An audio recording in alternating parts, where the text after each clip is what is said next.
Well, hello, everybody, and welcome to Triangle Skeptics in the virtual hub. Today is Wednesday, 18th of September, 2024, and I'm very happy to welcome a fantastic speaker to give us a lecture this evening.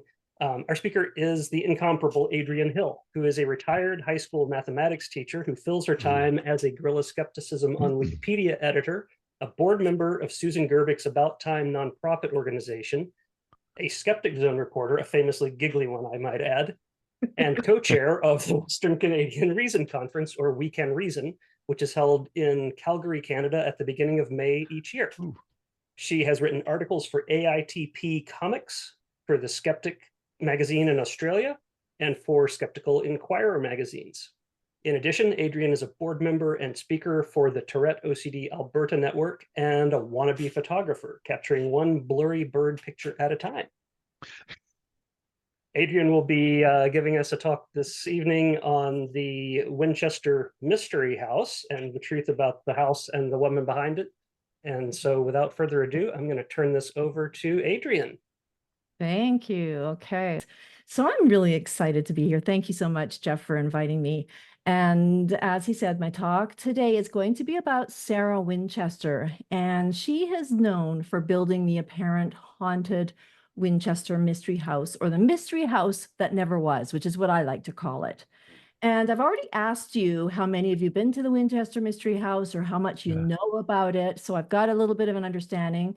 Some of you have been and others have not, or don't know much about it. So hopefully you'll learn something. But I'm going to start off with a story, and it's about her, about Sarah Winchester. A long time ago, there was a woman, Sarah Winchester, who suffered tremendous loss. First, her baby died a month after she was born. Then shortly after, she lost her mother, her father-in-law, and her beloved husband, the man behind the Winchester Repeating Arms Company, William Wirt Winchester. Since this was the height of the spiritualist movement, Sarah visited a medium named Adam Coons in Boston, who told Sarah that she was being haunted by the spirits of people killed by the Winchester repeating rifle, and these spirits had caused the deaths of her loved ones. And Coons advised that she move west, build the spirits a large house that would appease them. As long as she kept building this house, Sarah would not die. She could live forever. She tried to outwit these pesky spirits by building a maze of a house with doors that opened to walls, or a two-story drop, or windows that faced a wall, and stairs that went to nowhere. The building of the house continued 24 hours a day until the day she died. To this day, the Winchester Mystery House remains one of the most haunted places in North America, and the world. How many of you have heard of that? No. Or elements of it? So Mike's never heard any of that? Never heard any of this. Sounds familiar. So this is the popular lore that has been around for a long time. And so it's interesting to hear that some of you have heard of it, and Mike has never. I was the same, Mike. When I learned about this house, I'd never heard about it. But I ended up spending almost 2 years looking into it. So I've actually had some people tell me when I've talked about this in Canada and the US that they never believe the house was haunted, because I usually talk to skeptics, so they don't believe that their house would be haunted, but they did believe that Sarah Winchester believed her house was haunted and that she was crazy and guilt-ridden. And so today I'm going to illustrate how these perceptions are actually pretty far from the truth. And when I began looking into Winchester's story, I actually became increasingly angry, because this woman was actually quite impressive, and these portrayals started when she was alive, which is a sign of the times.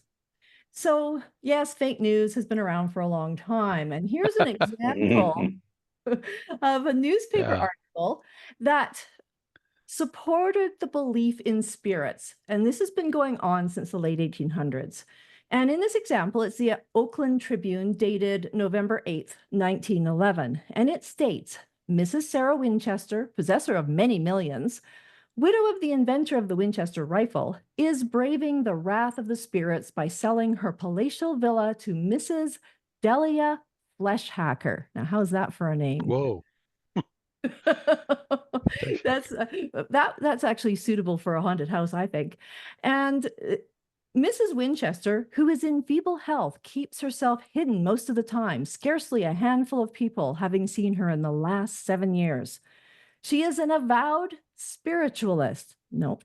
It is said that years ago, she consulted a celebrated medium and was told that she would live as long as she remained within the walls of beautiful mansions and kept on building a palatial abode each year. So I think you can see a little bit of a difference between what I said, that she had to live in the one house, versus this one is she had to build a beautiful mansion every year. And so you can see how it's like a game of telephone, that the lore just kind of grew and expanded.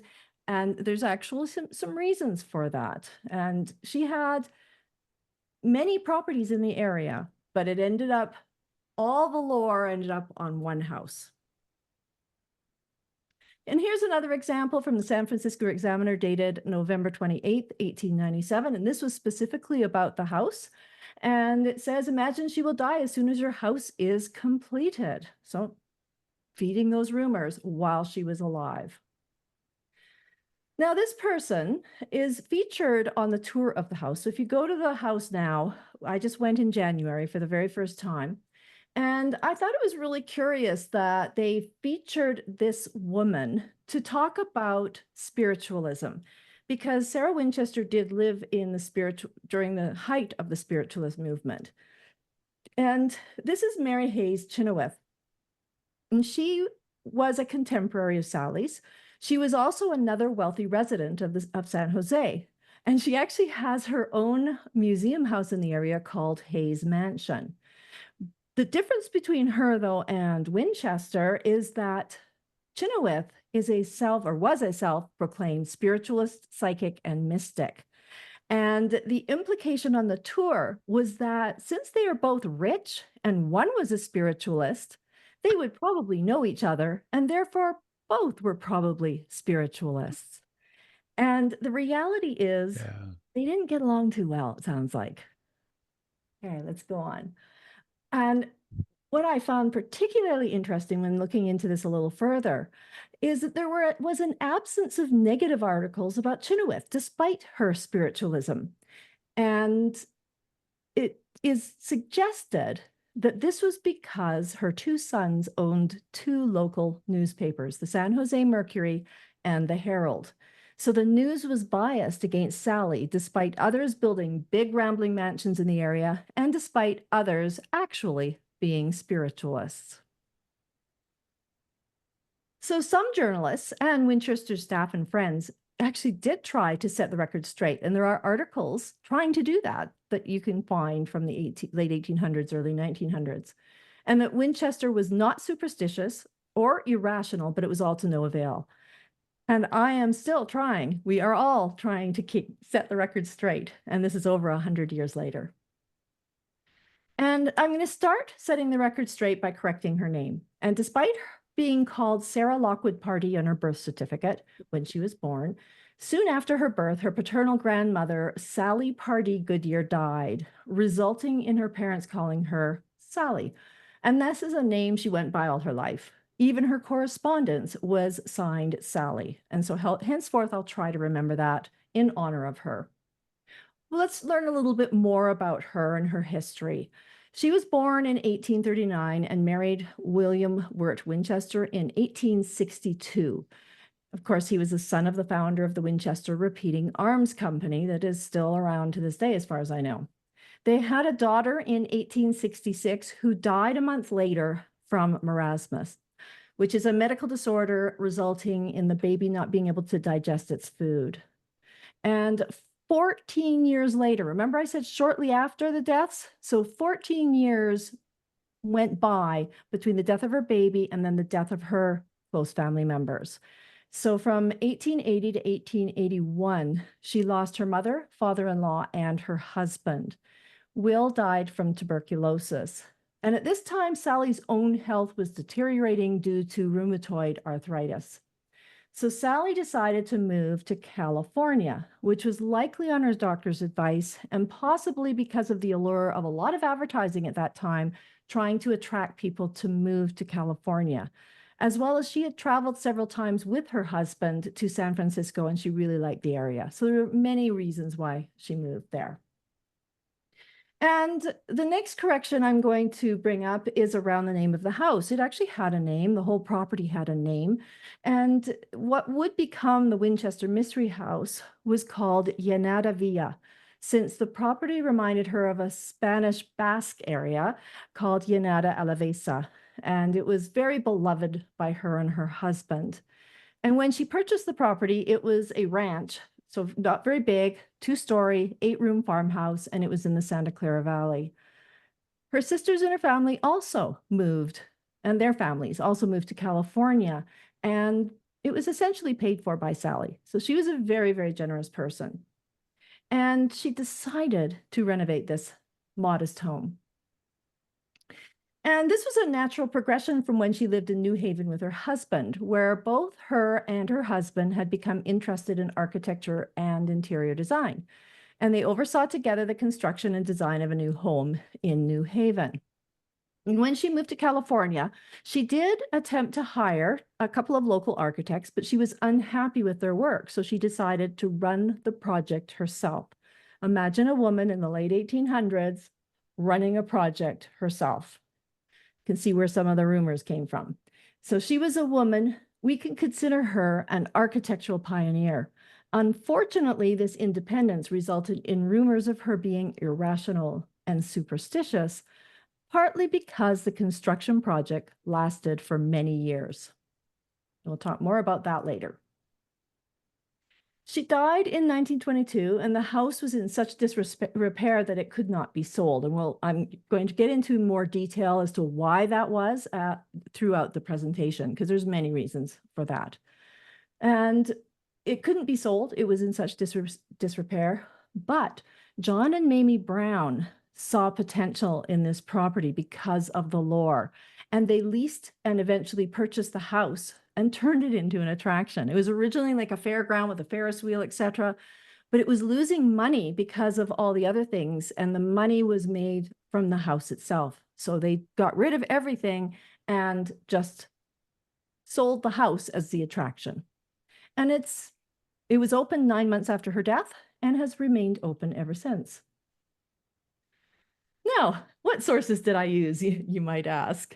And did I use the official souvenir guides from the house itself, which sells the superstition? No, I did not. And this one here, the one with the blue cover, that was from Susan Gerbeck from Guerrilla Skepticism on Wikipedia. She sent me that one. We has no date, so we don't know when it was. It could have been the 90s, early 2000s. And then I purchased the official souvenir guide, the 100-year souvenir guide, which was $21.99 in US dollars. And I'm from Canada, so that's a lot of money for us Canadians because our dollar is terrible. So I am dedicated to this cause.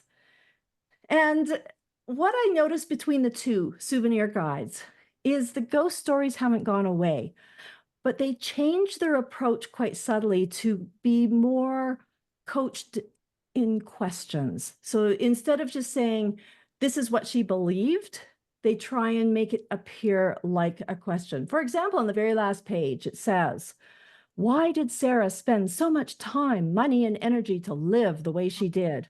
Was she obsessed by the ghosts of those killed by the Winchester rifle? No one will ever know the answers. And that's actually untrue, because we actually do have a lot of evidence as to why the house is the way it is. And all they actually had to do is read this book, Mary Jo Ignofo's book. Her first edition was published in 2010. And there's been a later edition in 2022, and it's a big, thick book filled with research into this pretty amazing woman. How did she find the information? She went and researched the documents and letters between Winchester, her lawyers, her family, and friends to piece together her story, which are all held in various places, like at Stanford University and other places in the San Francisco area. And before this, so we could say, okay, maybe up to 2010, but even before this, we had Joe Nickell.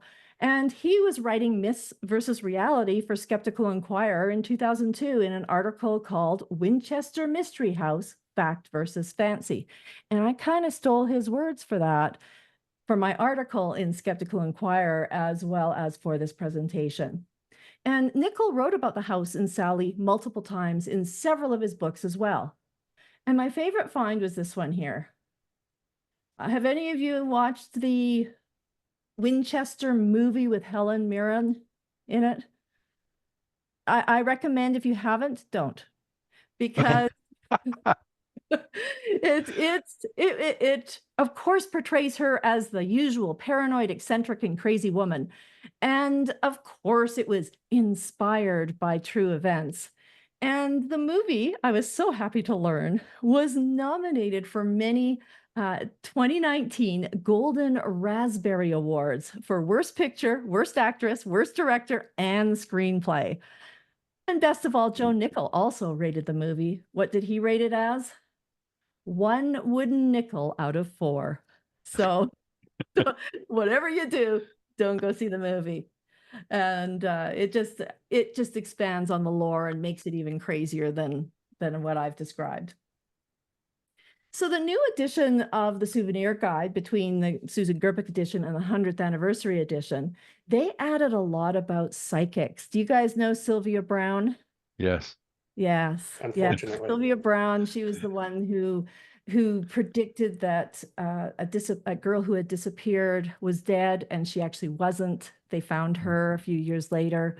So yeah, Susan Gerbic doesn't like her very much. So they feature Sylvia Browne and this other psychic, I guess, Antoinette May, who I couldn't find a picture of.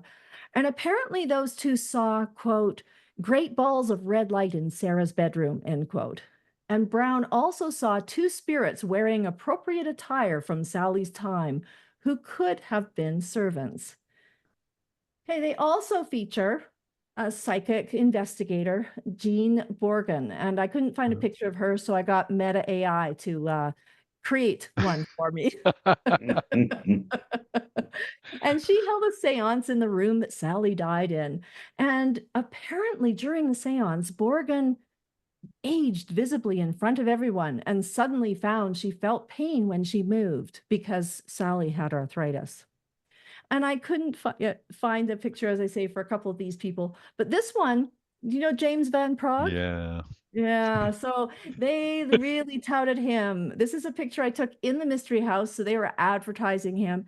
He came and gave a seance in the they call it the Grand Ballroom, but it's not really, in 2016, and again in 2022 for the 100-year anniversary. And they also like to spout the TV shows that have visited. Zach Bagans from Ghost Adventures in 2011. They attempted an overnight stay at the house, but were so overwhelmed with the spirit activity, they left the house in the middle of the night. And they returned in 2016, and guess what they saw? Weird stuff is what they said. I'll bet. Whatever that means. Okay. Sure, it's all true. And I'm sure it's all true. I'm sure it's a creaky old house. I'm sure that stuff is going to happen in there. You're going to hear bumps and creaks and who knows what else, but I'm not sure it's supernatural. And lastly, in 2017, the Ghost Brothers attempted to connect with Sallie by one of the team dressing up as her. And they sensed a lot of negative energy, apparently, but Sallie did not appear. A lot of nothing for those shows. So in what follows, I will break down the most common stories I have found in my research, contrasting the claims, most of which appear in the souvenir books sold in the attraction, but it's all over the internet. If you try and just do a search for the Winchester Mystery House, you're going to get most of the lore, unless you go to Wikipedia, which is, we'll talk about a little later. And yes, for a change, pictured, I love those little ghosts, those doggo ghosts. I think they're very adorable. And they're real ghosts, at least real dogs.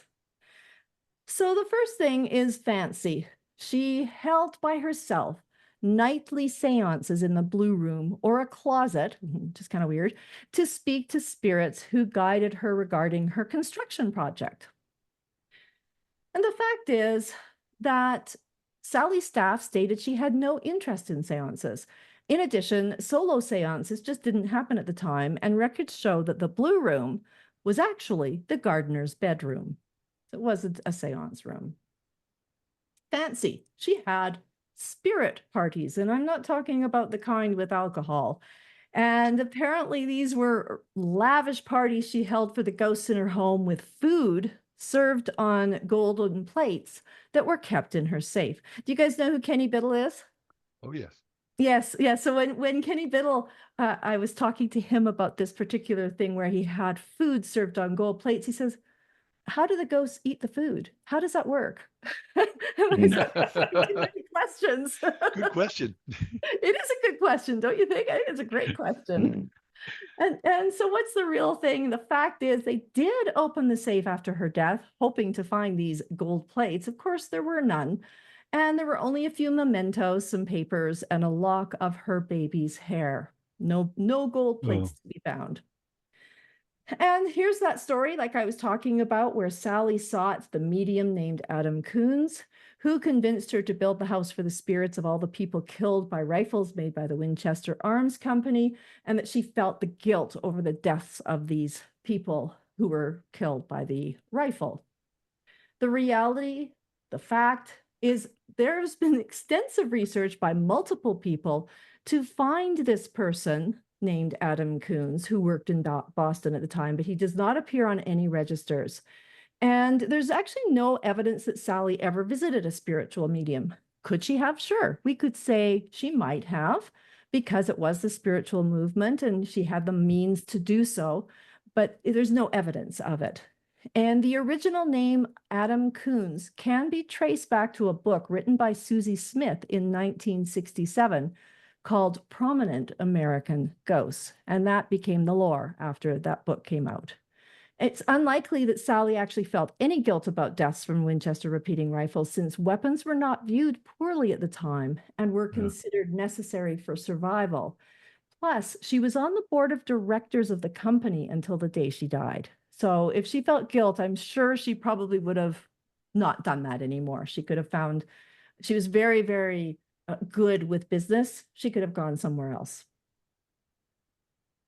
So fancy that Sallie's reclusive behavior fueled local gossip and newspaper articles speculating about her odd behavior, resulting in her being thought to be superstitious and mad. And the fact is, she probably kept to herself because she was very ill. She had difficulty moving, and she had pretty severe disfigurement from arthritis and neuritis, in addition to missing teeth. And she was even not a very outgoing person when she was a kid, unlike her sister Belle, who lived in the area as well, who was very outgoing to the point where she got arrested a few times for protesting. She was really big into animal rights. So she comes from a very interesting family. Fancy, the bell tower was used to summon spirits at midnight, usually midnight or 2 o'clock, depends on the story you find. The fact was, it was used to call workmen to their jobs during the day and doubled as a fire alarm if necessary. So very straightforward reasons, nothing spiritual or ghostly about it. Now, this one, I think, may be some of the cause of some of the beliefs about the house being haunted, is this ghostly music, because it was often heard by neighbors during the night. And there was actually music, most likely, because Sallie played the pump organ. She was a very gifted musician, and her staff said she was unable to sleep often, and she would play the pump organ in the music room that is actually now called the Grand Ballroom. That's kind of an interesting thing about the house. Is on the tour, they say they call where the pump organ is, and we're going to talk about a chandelier later. They call it the Grand Ballroom. But when you go to visit, it's a beautiful room, but it's not very big. And my thought was, what? This can't be a ballroom. And I looked into Mary Jo Ignofo's book, and there it is. The ballroom actually is no longer part of the house. And we'll find out why in a minute. This is probably my favorite because I love the number 13. When I was going through school, I was the only person in the class that would take textbook number 13 because everybody else was suspicious, superstitious about the number. And I usually got good grades, so I thought it was a lucky number. So this is my favorite, that she was obsessed with the number 13. Let's get some examples. This is what they do on the tour. They tell you there are 13 bathrooms. I don't know. They don't take you to 13 bathrooms. We have to take their word for it.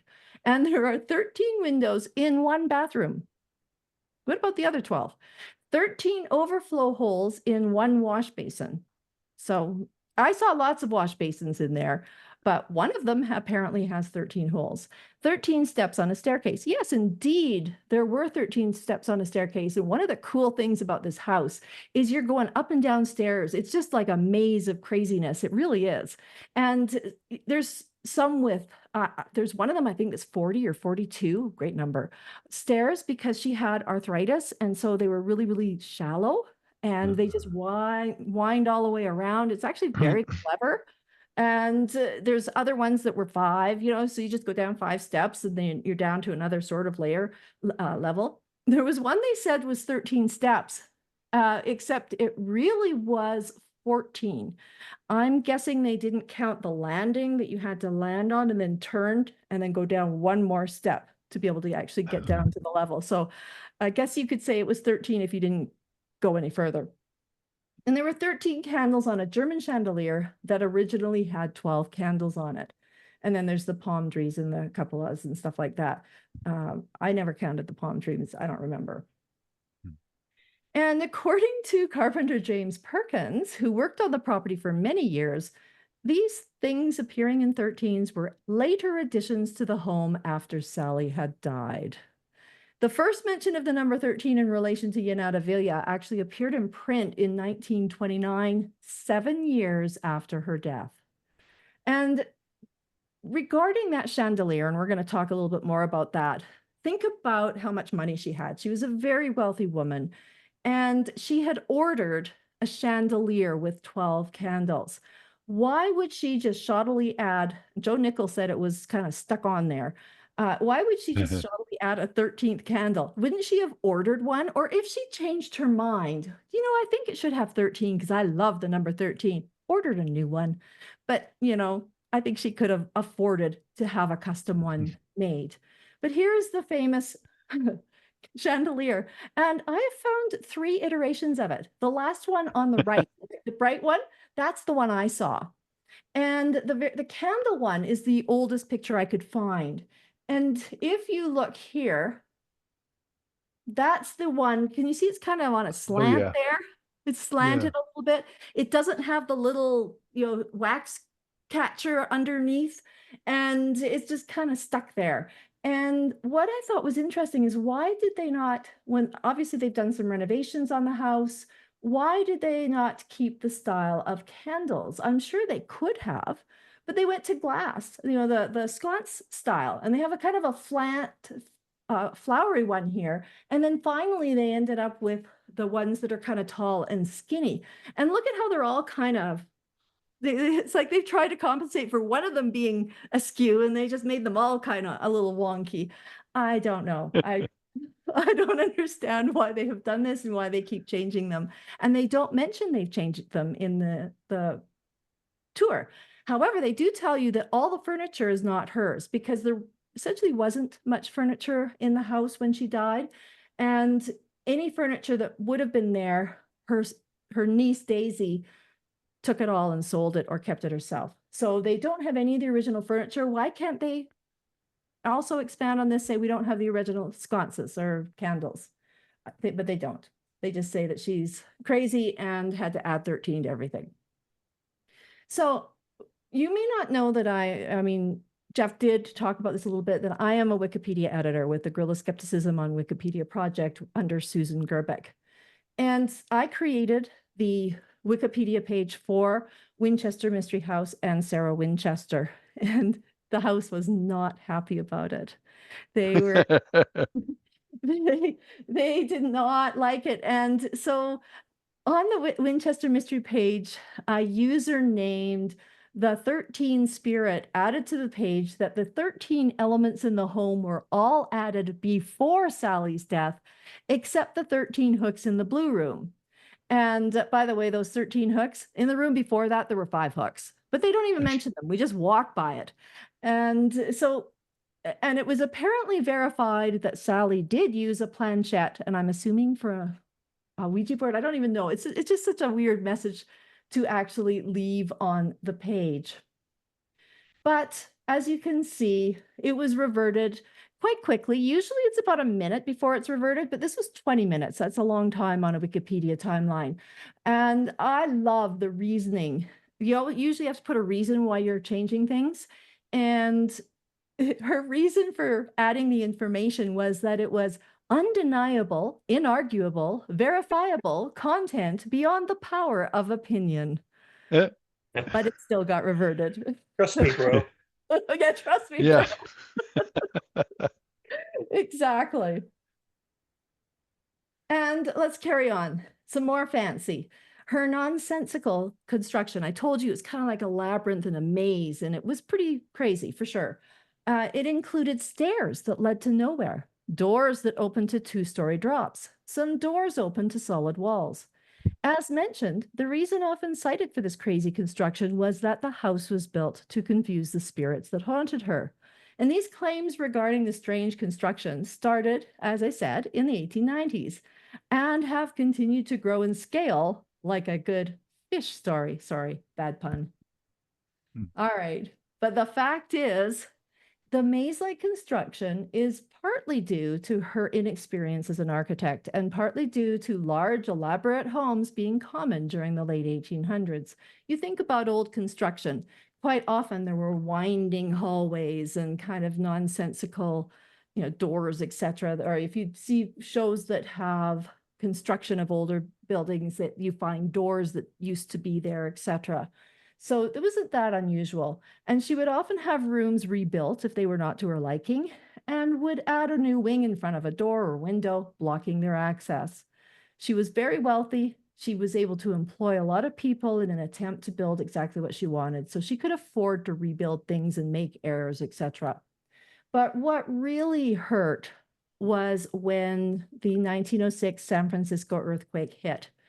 And it was estimated to be 7.9 on the moment magnitude scale, and her home was severely, severely damaged, causing doors to, that's what caused the doors to lead to open to nothing, because that part of the house just collapsed. The stairs to nowhere, result of the earthquake collapsing the upper floors. There were 5 floors, it's now 2 floors. That's it. There's no more. Ooh. 5 floors. There's a 7-story bell tower. It's gone. It was collapsed. And so what did Sallie do?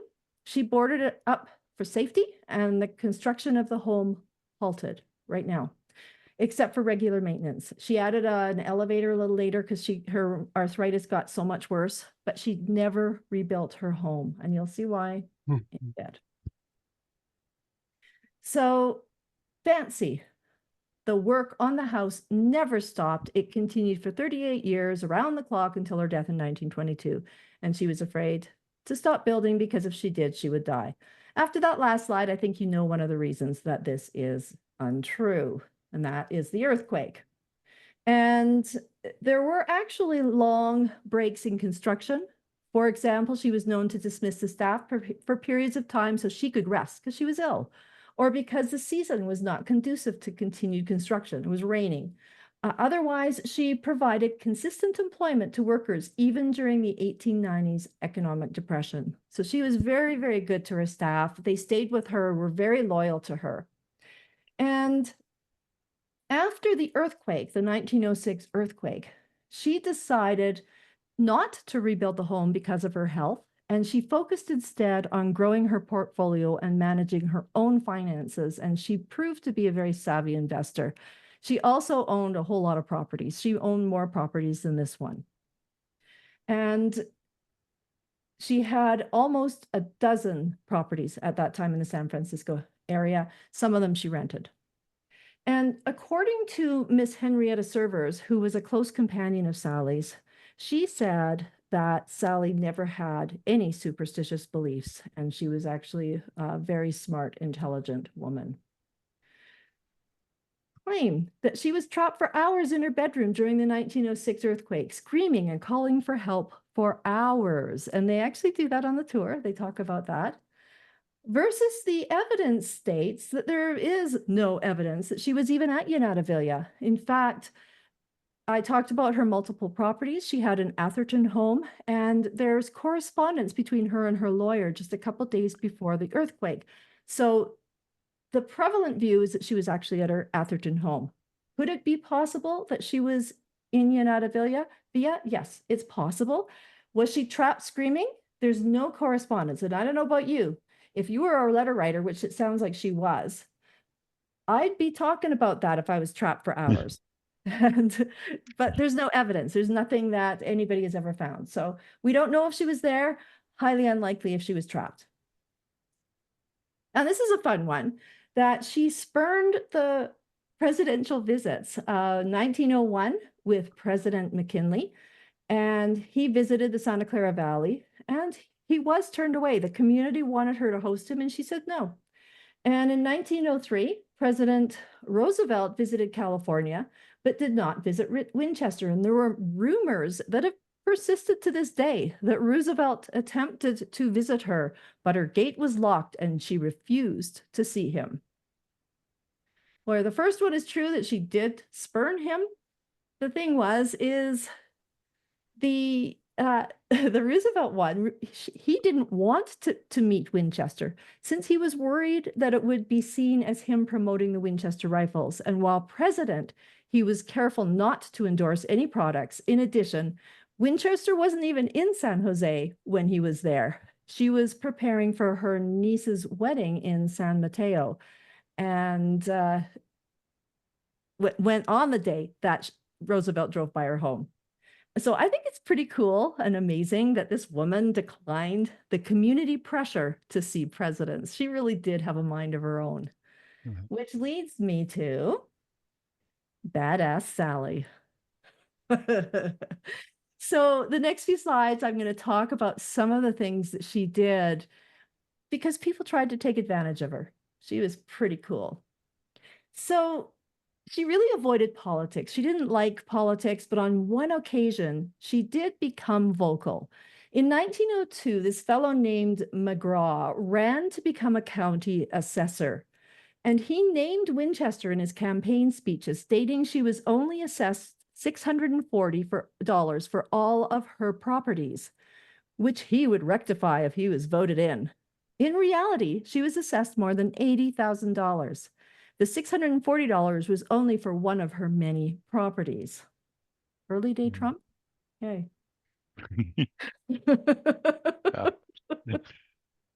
So what did Winchester do? Well, she published a letter to him in a local newspaper, expressing her anger and chastising him for lying. She accused him of only focusing on her in his campaign because she was a woman and was unable to vote. So what happened? He lost the election. Yay, Sallie. All right.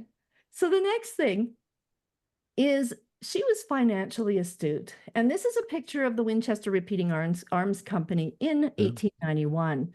And in 1889, William Converse, the then president of the Winchester Repeating Arms Company and Sallie's financial advisor, died, and good friend, actually.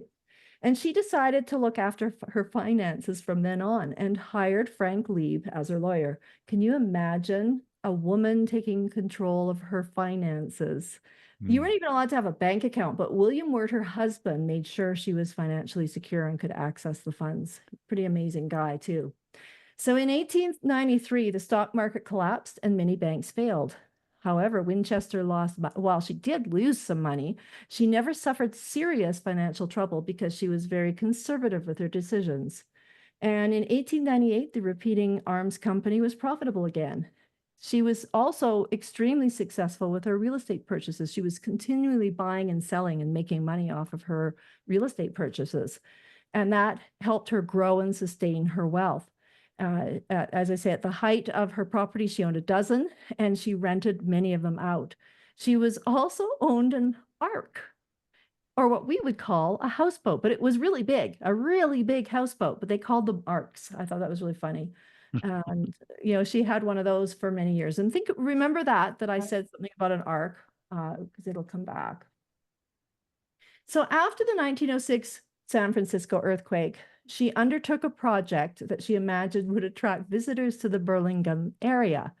And she envisioned coastal estates with personal docks and passages that visitors visiting California would enjoy after going through the soon-to-be-complete Panama Canal. So she was really forward-thinking. So she did start these canals, or start the construction of them. Well, she didn't do it personally. She oversaw it. She designed and oversaw the construction of the system of canals. And I think that's pretty impressive. And not only that, that ark I was talking about, it was the only building that she owned that didn't have any damage because it was on the water. So that's where she lived while she repaired other properties, just not the Yanada Villa. She did end up fixing her Atherton home, and that's where she lived mostly after the earthquake. And here's another case of her being badass. So during the canal construction, one of the contractors that Winchester hired also rented some of her property to use as farmland. So not only did he fall behind on his rent, but he also stole sand and gravel from her property, leaving the property with large ditches. And people have said that half the sidewalks in Burlingame were made from sand stolen from Winchester's beaches. So Sallie successfully sued the contractor for back rent, property damage, and stolen property. Again, somebody who thought, oh, she's a single woman, she's not going to be able to do anything, but she successfully sued him. And then what happened is in 1909, another death that was very difficult for her to deal with. She had a reinsman because she did have a car, but her favorite mode of transportation was horse and buggy. So her reinsman, who had traveled with her to California from New Haven, his name was Frank Carroll, he died at the age of 50. And at this point, she lost interest in her project, or canal project, which is quite a shame. So this is something that people don't often know about her. She was very generous, but they were all mostly anonymous. There's a couple that came out before she died, but most were found in the letters between her and her lawyer afterwards, that she wanted it to be anonymous. She supported all of her family that moved to California and made many donations, as I said. So for example, she supported the Red Cross. She supported the relief fund from the 1906 San Francisco earthquake. She supported Save the Redwoods campaign by donating $500, which is a lot of money.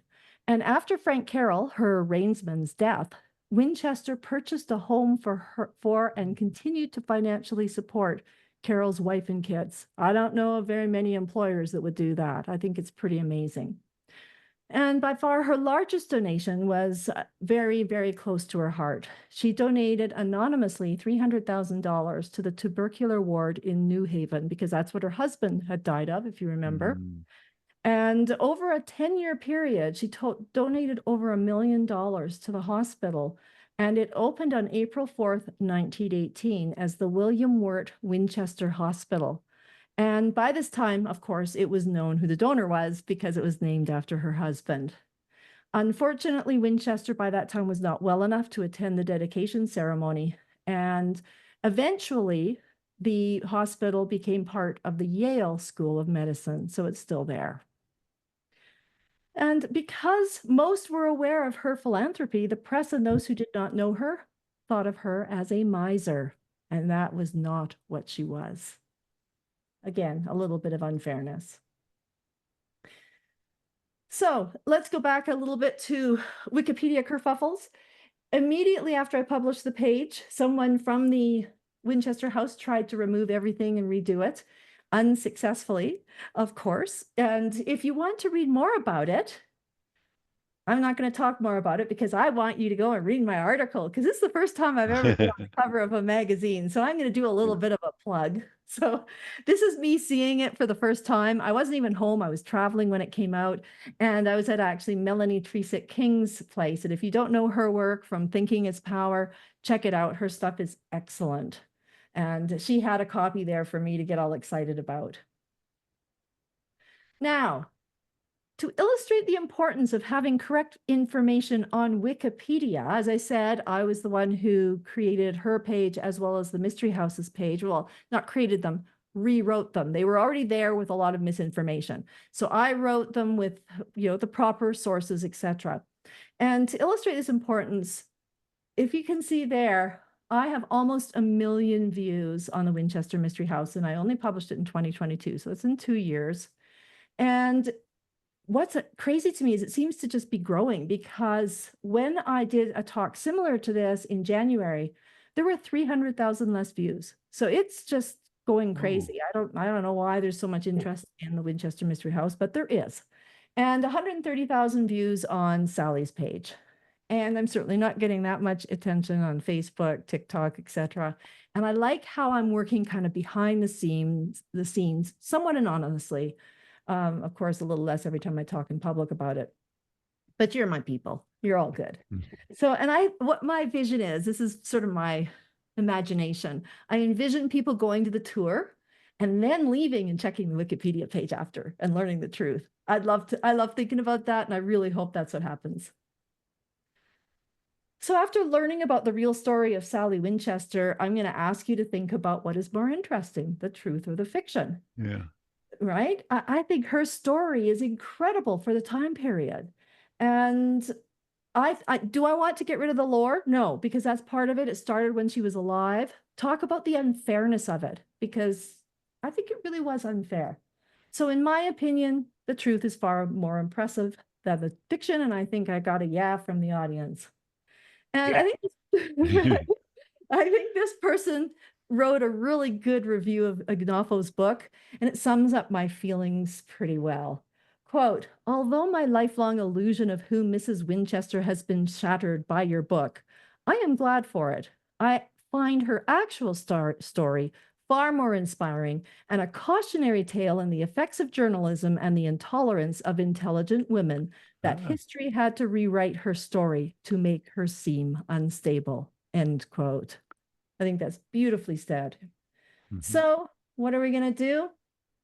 So let's celebrate Sallie. Sallie's life is a testament to strength in the face of many adversities, including the deaths of her daughter and husband, declining health, and unfair accusations. It is time to celebrate these accomplishments and get rid of the false narrative that has survived for far too long. I believe that if Sallie Winchester were alive today, she would most likely have been a leader of a company, even possibly to an architectural firm. That's my vision. Thank you. And that's how you can find me. Love it. Go to zodengigler.ca or Skeptic Zone. So I'll stop sharing. If you like. Hey. Anything else you want to plug, Adrienne? Oh, I don't know. What else? Oh, again. For the Skeptic Zone podcast and my writings in Skeptical Inquirer, go pick it up. Oh, it's also available free online because it is the feature article, so you don't have to pay. But so it'd be great if you could read it. That would be wonderful. And I'm actually in the process of reading it and setting it in, and they're going to have an audio version for it as well, which is really cool. And I guess the only other thing, if you have kids or grandkids that need help with individual education plans, etc., I am doing a talk next Wednesday about how to write an effective IPP for parents and why it's important, because I do a lot of work with kids with Tourette syndrome, OCD, ADHD, etc. I'm on the board of the Tourette OCD Alberta Network from the University of Calgary. And so I'm doing that next week. If you have anybody who, it's mostly geared at Canada, but what my experience has been is it's no different in the US. So yeah, because I've had a kid who went to school in the US as well, in post-secondary. Can you think of anything else, Jeff? Do I do anything else? I don't know when you sleep, Adrienne, to be honest. I sleep too much. It's a good retirement goal, I think.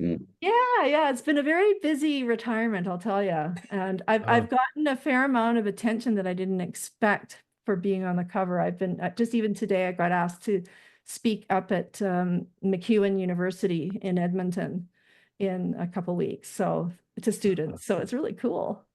It's really, really always fun. nice. Cool. Are they a skeptical group, or it's just like, You know, a Really? university fourth year program on critical thinking.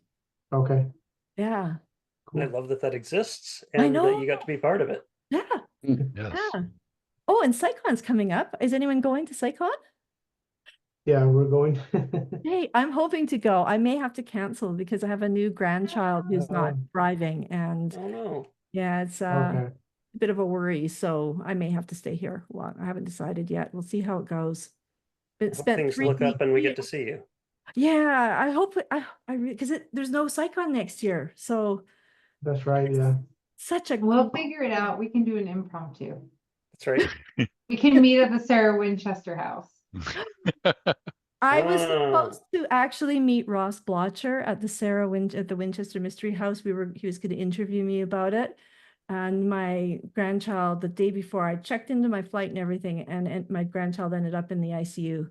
And so Ooh. I canceled that trip. So that's like everything's kind of, Yeah, on hold. But that would have been fun. I was going to meet Susan Gerbic again, and I was going to hang out with her, and I was really looking forward to it. But grandbaby came first. yeah. We understand. If we need to FaceTime with the grandbaby to let them know their place, well, we'll do that for you. You have to get yourself under control. Yeah, there you go. Has anyone got any questions for me? Sure, I'll go. So how did you like organize the research for all of this, and Yeah. Or just kind of really what inspired you to take this on? Because it's been one of these things that like I've always heard of as a kid that, oh, she did this because of the gun, and and how many people died at the hands of her father. But what like kind of just inspired you to say, hey, I want to look into this a little bit more? Well, I started my training for guerrilla skepticism on Wikipedia, and it was my final project. You have to do a final project. And there was a whole list of things for the final project, and none of them interested me except the haunted house, which was, Susan originally said, that's too big, do not do that. And I said, but I'm interested. So that was the first time that I learned about the Winchester Mystery House. I didn't know anything about it. And it's listed as one of the houses around the world. Like I list like one from the US and one from Japan and one from China, that kind of thing. So that got me started. And I was really surprised that people believed in ghosts, because my family, I grew up in a sciencey family, and nobody believed in ghosts. I have a ghost story. I could tell that eventually if you want. But but the interest was there because I learned when doing the haunted house page that 46% of Canadians, and it's about the same in the US, believe in ghosts. I was shocked. I thought, what? I just thought it was movies, it was just something to write about. It was fantasy. It was fun to think about. But no, I found out that almost half the population actually believes in ghosts. So I found this fascinating. It was, I don't disparage people's beliefs. I find it, as I say, fascinating. I want to learn more about it, about the cultures. Different cultures treat ghosts differently. And I thought that was really, really interesting. So one day, after a Skeptoid episode about Sarah Winchester, Brian Dunning reached out to Susan and said, the Winchester Mystery House is full of bunk, the page on Wikipedia. It needs to be fixed. So what Susan does if she gets contacted, she posts it in the Cabal. And I went, well, I guess I'm kind of the ghosty girl, because by that time I had done the haunted house and spirit photography. I'd done those 2 pages, and they were all ghosty kind of things. And so I said, I'll take it on. And she gives me a hard time because it took me, I think, 1.5 years to get the Winchester Mystery House page done, and probably almost a year to do Sarah Winchester's page. And the main reason being, I had to read books. Right? Look at Yeah. and I use a lot of books too, not just this is the main one, but I also use Joe Nichols books and I had to search in them. Whereas most Wikipedia pages that most people do, you just do newspaper articles, right? It's a lot faster, it's a lot easier to do than having to read books. So that's how I got into it. I just became the ghosty girl in the cabal. So our not so secret cabal where we hang out and discuss pages and so it's become a bit of a fascination for sure. And I think that's part of it too, is I don't just end up reading the parts that are relevant to the page. I end up kind of reading everything and going down some rabbit holes, and Mhm. it just takes time. Gotta explore them all. And it's Yes. fascinating. I find it really fascinating. As I say, I do not want the lore to disappear about her because I think it's part of her history. It was part of the history when she was alive. But I think if we twist it to the point where instead of saying how crazy she is, look at how she was mistreated. I think that is a much healthier way of dealing with it. And it's more truthful. Mhm. I had One thing- one, but I answered it myself by looking at the Wikipedia article. I'm not curious if you spent any time down this particular rabbit hole. My wife and I were just in Orlando at Walt Disney World a couple weeks ago, and we always go on the Haunted Mansion ride when we Yes. go there. And I had often thought these staircases in this particular part of the ride feel inspired by the Winchester house. I bet they are. And lo and behold, there it is in the Wikipedia article now. At least for the case of the Disneyland version of the Haunted Mansion. Yes. I assume it's the same for the East Coast version of it. But Yeah, did and you probably learn around- anything else about that while you were Well, on that rabbit I hole? think, yeah, there's one thing that I think it was Japan, no, China, no, Japan. There's a Disney World in Japan, right? Yeah. Yeah. And I think that's the one where they actually were not allowed to have it. There was one country that they weren't allowed to. Maybe it wasn't Japan, because Japan actually does have some lore around it. But one of the things I was thinking about, you remember Kenny Biddle made that comment about the food, the seances she held for the ghosts and the parties, the spirited parties with the gold plates. Isn't there a part, because you've just been recently, so if I remember correctly, there was a place in the Haunted Mansion where there's tables with food on it. There's a banquet in Yes. one part of the Haunted Mansion, and Yes. they use It's like Yeah, the ballroom area where yeah, they do the and ghost dance. they've got some optical trickery going on to make the Projection. ghosts dance and climb on the table and eat food. But I Yes. didn't notice whether it's off of gold plates or not. It would be interesting to go back and see, right? Yeah. I was thinking that the house, yeah, there's another indication that it was based on the Winchester Mystery House lore. So, Mhm. and that's cool. I think that's really kind of a fascinating thing to build on the lore and have fun with it, but also let's tell the truth about this woman. Definitely. Anything else? We could talk about anything. It doesn't have to be that. Well, I just got back from a cruise in the Mediterranean, and there's just a thing where I just a little bit of suspicious as a skeptic. And we're in a place called Ephesus, Turkey, and there one of the places you go is the house where the Virgin Mary went after Jesus after the crucifixion, where she died.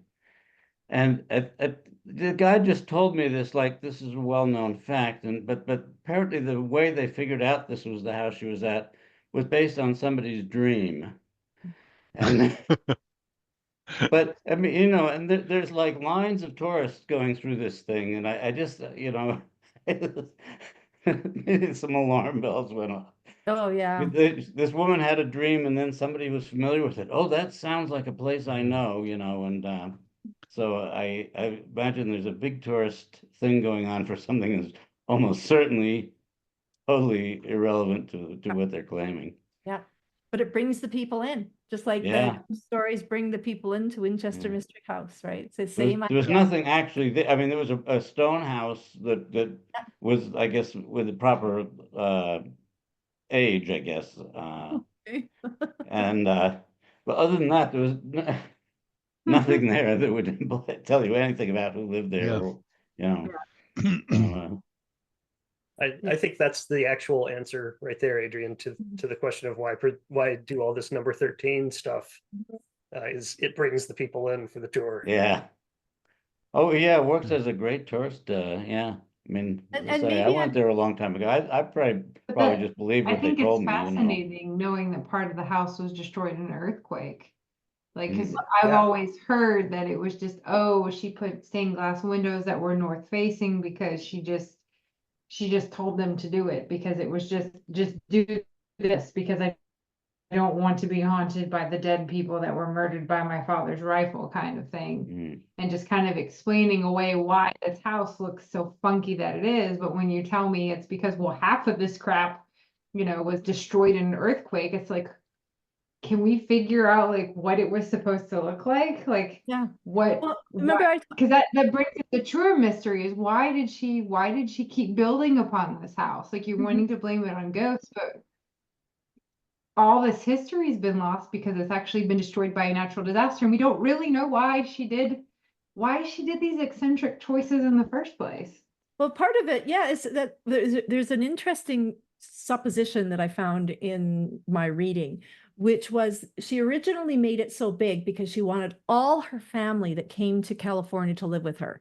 So that explains how the big sprawling. However, in letters between her family saying, oh, can we come now? Can we, you know, that kind of thing. Oh, no, we're still working on such and such. The supposition is that she actually didn't want them to move in after the fact. Like, she would have changed her mind, so she kept building.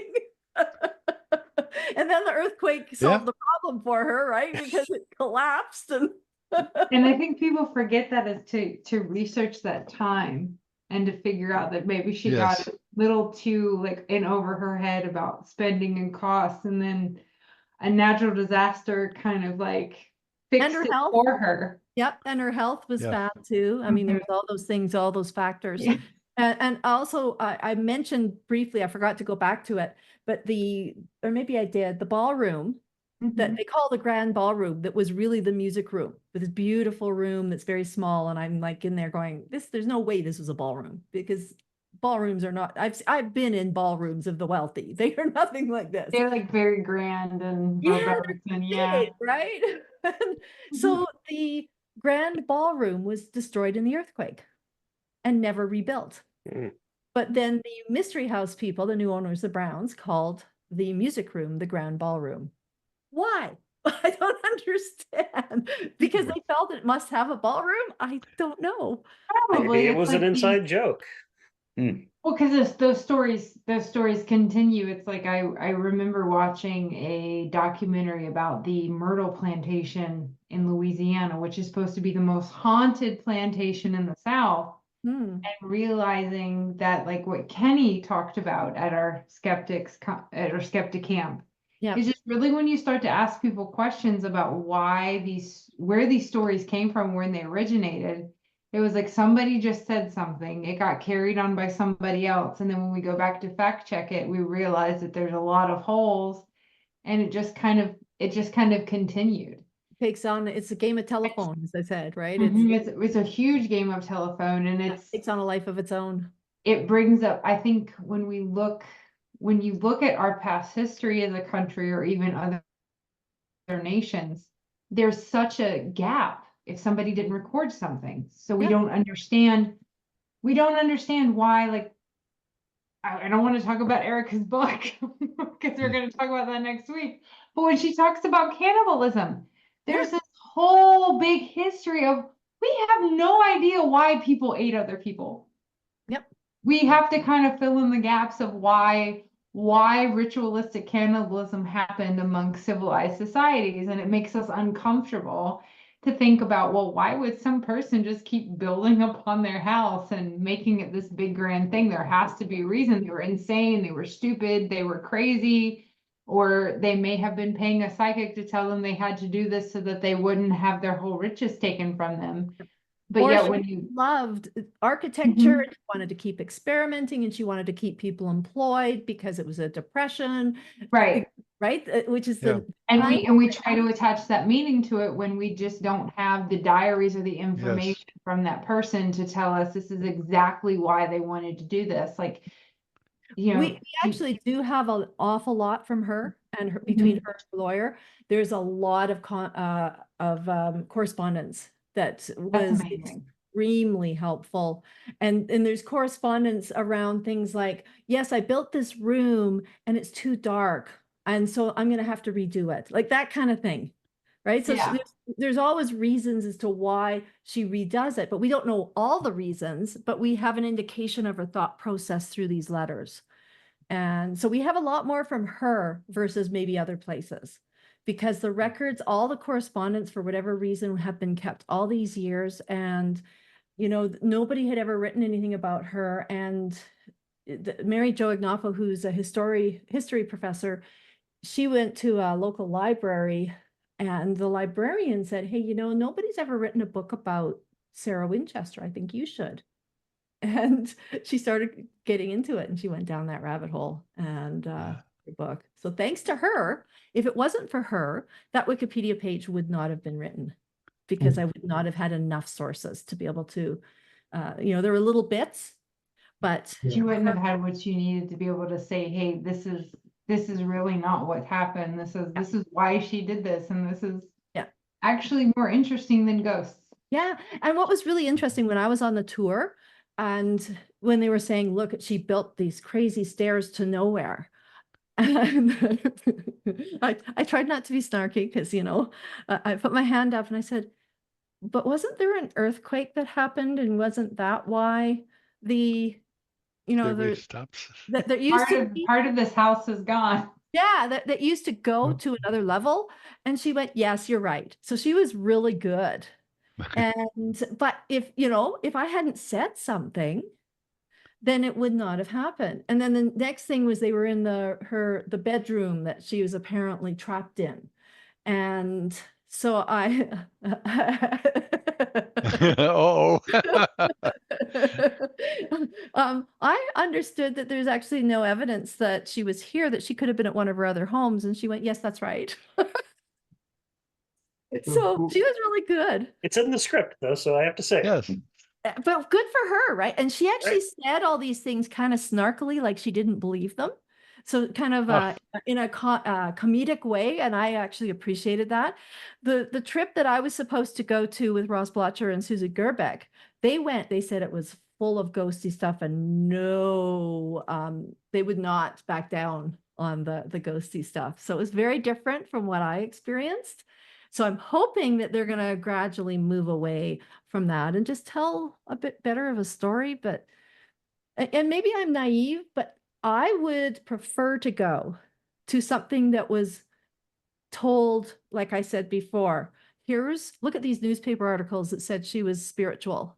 But the reality is that we found out after we looked at all these letters, and there were actual interviews with staff and family friends far after she died, and they refused to actually do interviews anymore, because it would just get buried. The interview would get buried, and all the lore and the meanness would come through instead. And they just got fed up and just refused interviews after a while. So it was when you could talk about the stained glass window where she employed somebody that had a talent to repurpose and keep their art alive. Like, and it's not in a church. It's in this weird freaking house that had half of the floor that it was attached to, destroyed, you know, and and also go ahead, Ramiro. So who owns the house right now, and like what are, I guess my question is like how they profit from it, or not how they profit, but like did they have a say, I guess, on what the tour guides talk about? Because I guess we went to the house of Mordecai? the Mordecai house with Kenny Biddle, and you know it felt like they were completely not really interested in ghost stories. At least the guide that we drew. The way, yeah, exactly, yeah. Like Kenny had to like kind of dig. He's like, come on, tell me a story. And they're like, okay, I guess I'll tell you a story. But there's been no validation in what we've heard. Yeah. So I'm wondering the dynamic, what is the dynamic Yeah. of this house and maybe other houses? Well, for this one, the family, the Brown family, the descendants still own it. So it's still in the family. And we did ask that question when I was there. What do you have to follow a script? And she said there is a foundational script that they have to follow, and then they can expand on it, how they choose. So I think that's where we get the variation between the guides. We also went on the spirit tour. So we did two, the house tour, which was all the beautiful parts, the 13s and the, little tiny steps and stairs to nowhere, all that. And then we also went on the ghost or the spirit tour with a different guide. And he, to me, was a believer. And, it just felt like he was really into it. And think about what part of the house they're going to take you on. The destroyed parts from the earthquake. So you had to wear a hard hat because you had to duck under, beams that have collapsed and stuff like that. And they've obviously made it safe, so it's not going to collapse anymore. And unfinished areas. And so they're priming you, right, for the ghostly experience. And he tried to do an experiment, but we ran out of time. We were supposed to see a lollipop or something move, or, the ghost was going to come and touch it, but we didn't get to experience that. But I don't know how that A ghostly tongue licks the lollipop. Yeah, my guess is it was going to be some kind of ideomotor thing that was going to make it move, right? So, because you had to hold it a certain way in your hand, and then, the ghosts were going to come and move it in your hand. And so it was very different from the house tour that we had. I thought that she was actually really cute and kind of entertaining in how she It's presented. Victorian, right? Like it's Victorian architecture, like Yeah. Queen Anne style. Yeah, and And Gothic, that a to little me bit is of Gothic. always, the Mhm. Gothic Queen Anne style, which to Yeah. me is always kind of fascinating, is it's beautiful. is how you come up with this, and then like it got destroyed, and here's what we can like look at. Yeah, of I think of one of the what's still here. saddest parts of the whole house, and this is how they've maintained probably their cash flow, is it used to be an estate, right? Acres and acres. I can't Mhm. remember, 40 acres, 70 acres, whatever it was. And they sold off bit by bit by bit by bit. And now it's completely surrounded by businesses and apartments, and it's dwarfed. It does not look splendid. There's no splendor to it anymore. In fact, when I got up to it, I was like, oh, it's And there. I think that's fascinating to talk about, because like when we went to the Mordecai house, what I wish people would understand is how large their tracts of lands were, and how that land was sold off to form our capital city. And still the same, like when you reach the turn of the century, where if you watch Downton Abbey, which I'm obsessed with that show anyway, even though it's been canceled or it's finished itself, they talk about how like you had to figure out how to make these huge roving estates make money for the people there because of the changing of like the Biltmore House. Yeah. You look, I don't know if any of you have ever been to the Biltmore House here in Asheville, the largest privately owned home in the United States, that I don't even know how big it is, like 100,000 square feet. I don't know how big it is. Wow. But they have a freaking pool that was only used 1 or 2 times, and kitchens you can walk through.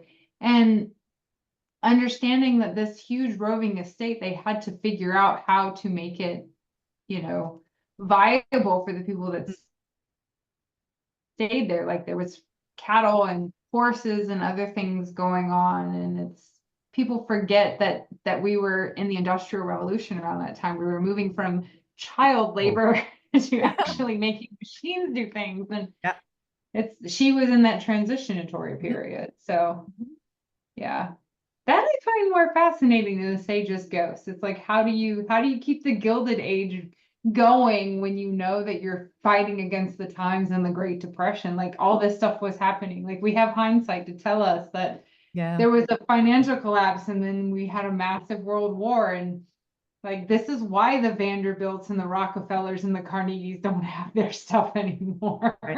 Yeah. So is there like trend, like are we tracking maybe like trends of belief in ghosts? I I guess, difficult to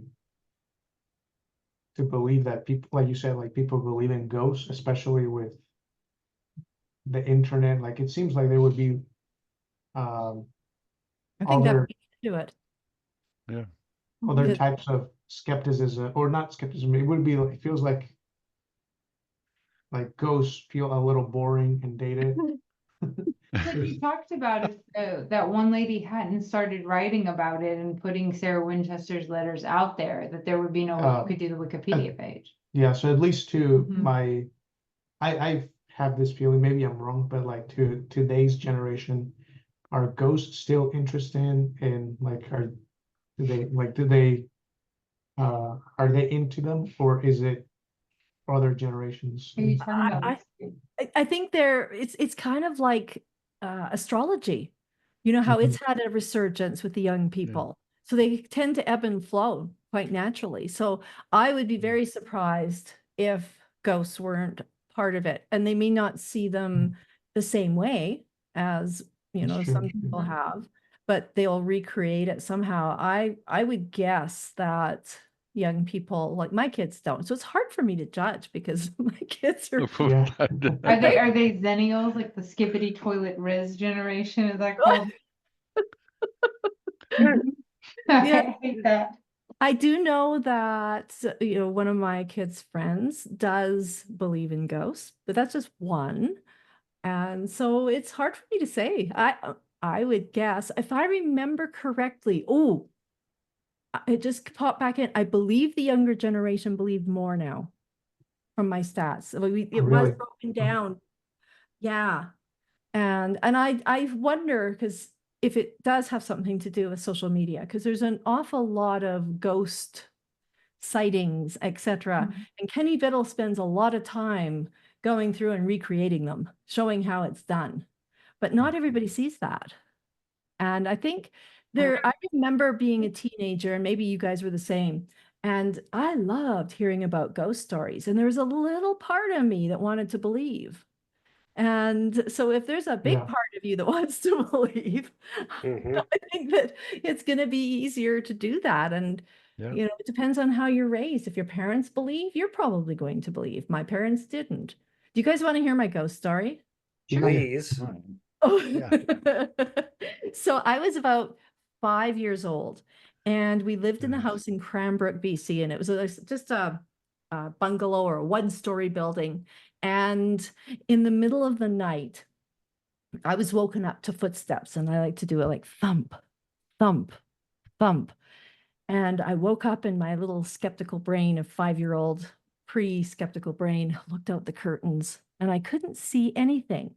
But I didn't think, in my memory anyway, I don't remember saying, oh, must be a ghost. No, I thought, oh, I must have been dreaming. I heard it. I didn't. So I went back to sleep as far as I remember, only to wake up with thump, thump, thump. I looked outside again, saw nothing, and screamed and ran into my mom's bedroom. And she'd heard the footsteps too. So she was freaking out. She thought there was actually a person outside walking around the house.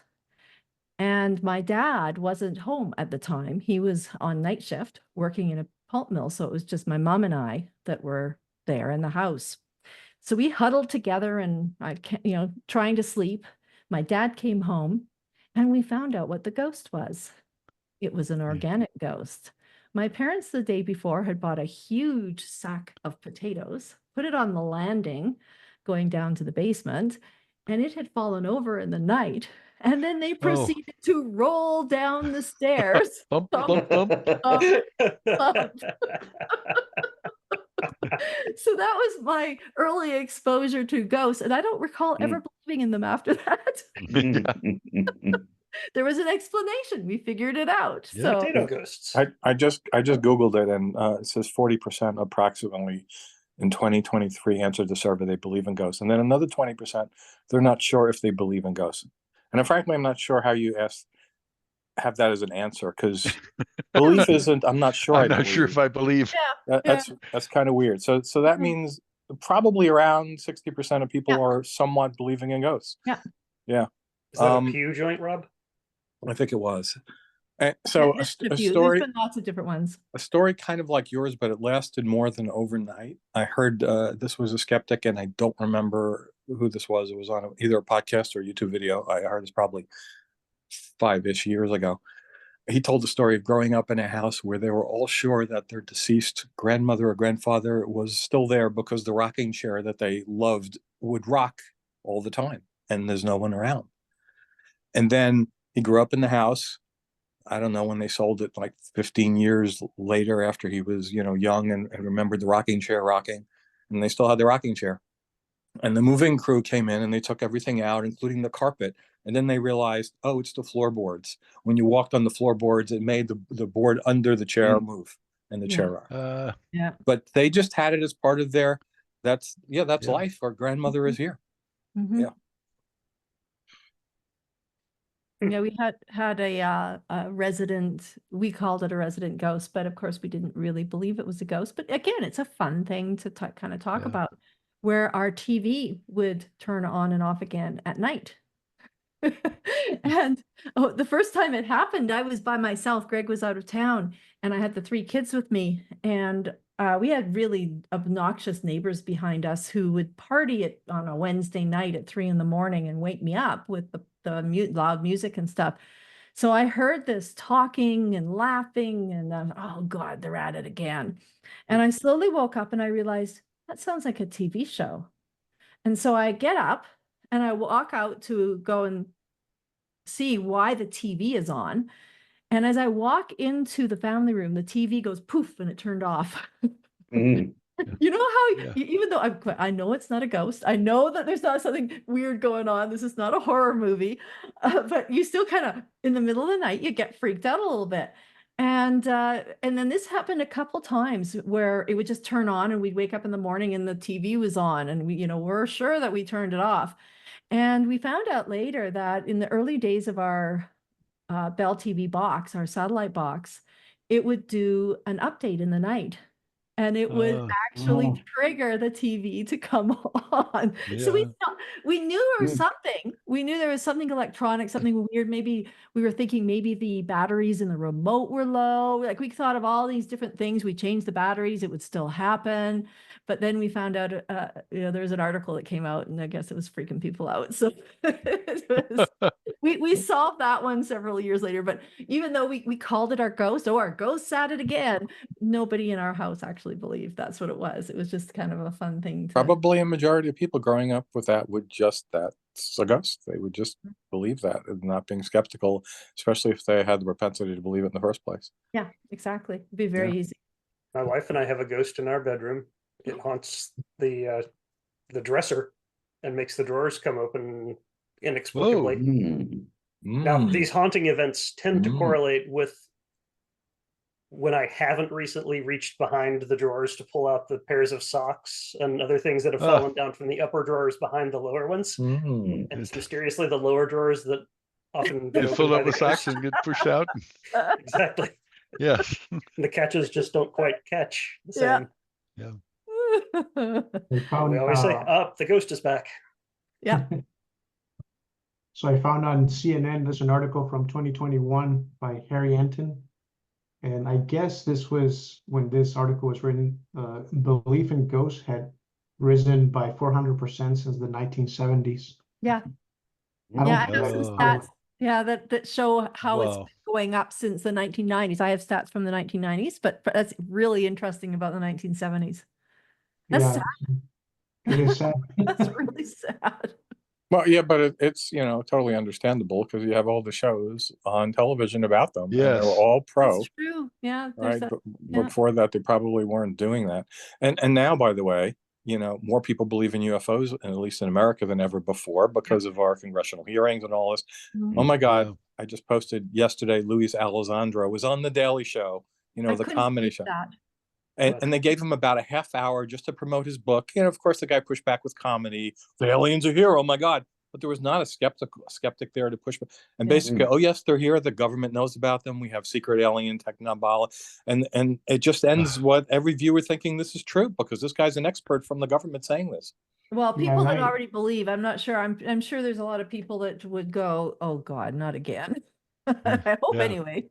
This Well, guy for I real. I would think most people who don't follow this stuff a lot, and just like that comedy show, they don't know who this guy is. He's introduced as like a government expert. He said he ran the department that investigated this. I would say most people who don't know anything watch that, and they're going to come away as believers. So that kind of thing causes a spike in belief. And Or like, hopefully they look it up. They go, this doesn't sound right. yeah, I Maybe don't I give know. people more credit than they're due. I don't know. I'm hoping. I'm just saying trying it not tracks the to same think. way as the belief in pretty much anything. Like Yeah. Ancient Aliens, there's a bazillion shows on channels. In Psychics, they all have a show on every channel. It gets depressing when you think about this. And it Doesn't comes the and goes in History cultural. Channel have a lot of this stuff though? Yeah. Oh my God. So Yeah. much. That is Squaring the scary. Strange sent out patches with the History Channel with the history and scare quotes. I like it. Yeah. I'm a couple of skeptic rates behind. I got to get mine open and get that sticker out. Mine are late to come all the time. So, because Canada. Yeah. Canada Post. I imagine like what it would must feel like watching a horror movie if I believe that ghosts are real. Yeah. Oh, The scary movie must be so much yeah. Well, yeah. Yeah, go ahead. I was just going to say, and then when you would have something like your TV suddenly come on, it's even that more frightening. Poltergeist.